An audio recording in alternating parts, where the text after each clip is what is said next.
অবশ্যই আমি এক্সাইটেড যে অনেকদিন পরে আল্লাহর রহমতে টেস্ট ক্রিকেটে ফিরতে পেরে।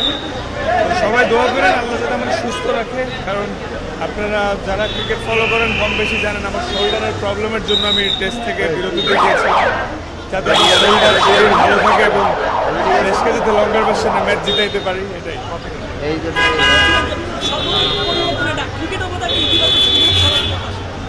আল্লাহ ভরসা, ইনশাল্লাহ। অবশ্যই আমরা চাই আপনারাও দোয়া করেন যাতে আমরা এই দেশে এই মুহূর্তে সব কিছু চেঞ্জ হচ্ছে, যাতে আমাদের পারফরমেন্সও ভালো হয় এবং সবাইকে একটু খুশি করতে পারি ইনশাল্লাহ। অবশ্যই